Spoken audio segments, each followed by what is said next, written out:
think the exam is really challenging. It's mainly due to the 24 hours restraint. With that constraint in place, is actually to pen test against, to access a network with dozens of hosts inside is quite a challenging task actually. So as for the hardest part in the exam, I think is the binary exploitation part, because I'm not really a person with a very strong binary exploitation background. My assembly language, my reverse engineering skill set is not that solid at the time that I take this exam. And just to be a spoiler, there's an IoT section in the exam that we have to make the exam work and with ASLR bypass. So I find this really challenging. Yeah, sure.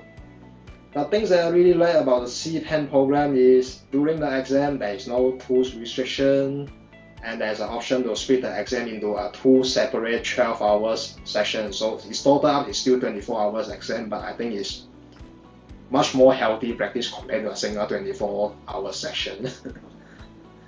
And whatever the student need to pass the exam is already provided in the course material, and I find it very well structured. If talking about career progression, not much, but in terms of the knowledge and enhancing my practical skill foundation, yeah, it needs a lot of tools and knowledge in order to pass. So no more multiple choice question, you've got to do the work, you've got to type the command like nmet and so on, and just talking about the basics part. You have to really challenge your skill set and so on. They really put you up to the test. Yeah, sure. The iLab and Cyber Range Lab provide an environment for the student to practice. As for myself, I find the iLab approach suit the beginner better, as it actually provide a hands-on guidance to the student. It provide a walkthrough in every session that tell the student what to do, how to do it, and explain why we have to do it. As for the cyber range, I believe this is referring to the practice range, which simulate the exam environment. So you've got somewhere else to practice your skill set that you learn in the iLab, and when you go to the exam, you are not that nervous. You know that you are prepared to a certain extent. Yes, I took a CPEN Challenge Edition and had the opportunity to attend an on-site training delivered by a very well-experienced trainer, and coupled with myself already have the practical experience in penetration testing. I find it adequate. So not really overwhelming in a sense. Yeah, I do have faced some unfamiliar topic. IoT, OT, as well with part with the binary exploitation. They did talk about the return-oriented programming, and it's not really my strong point at the time. So the course material provide a solid foundation for the student who want to learn the skill set. But otherwise, if they want to find a more in-depth information on how this thing really work in the background, then we have to do the Google search, of course. I think it covered enough topic in the course for penetration tester. Given our industry is always progressing in a very fast pace, and some of the topic which may require in-depth background knowledge for a smoother learning curve, I do not think it is actually practical to add more topic just to cover every single possible topic in the cybersecurity field. It's just huge. And some of the topics such as 64-bit return-oriented programming and white box testing, or what we call it as source code review, that depth can be so deep that it can be separated into an entire separate course. So if there's any, I think it will be the OT security topic. As I myself didn't really have the opportunity to perform actual assessment on the OT part, maybe they can provide a better overview on how this OT hardware work. I think it will be great.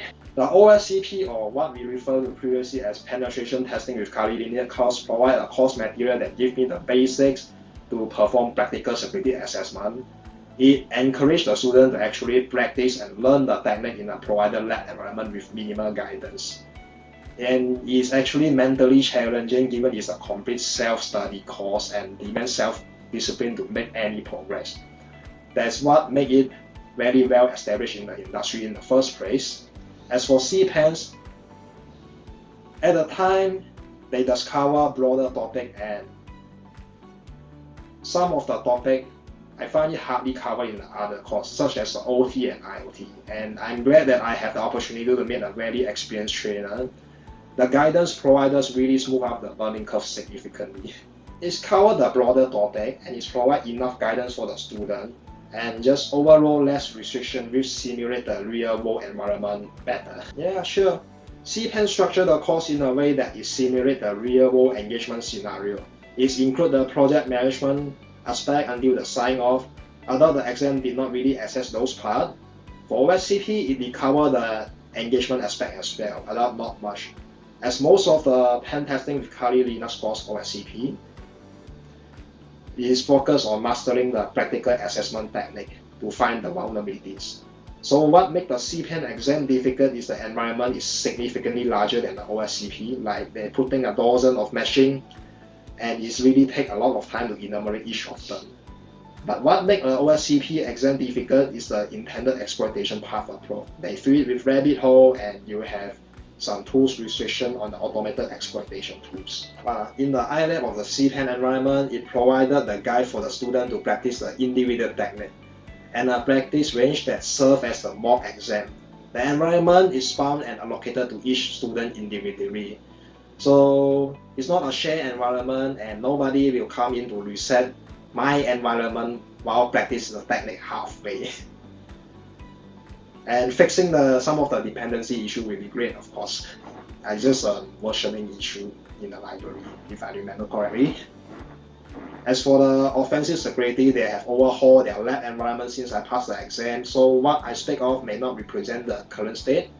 But I remember when I take the course in the environment, most of the machine in the lab is a shared environment. So sometimes I remember that sometimes when I'm practicing certain technique against certain box in the environment, we may encounter someone they have the right to reset the box, so you have to redo all the assessment again. Yeah, sure. I recommend them both. The way both courses challenge the student to hammer their mind and the way they structure the course to lightly challenge and encourage the student to go further in this field. Other than earning a living, we also want to provide an effective assessment and valuable recommendation in order to assist our client to better secure the environment. Going through the course and take the challenge is easier and faster way to build up the foundation. I mean, self-learning is really tough after all.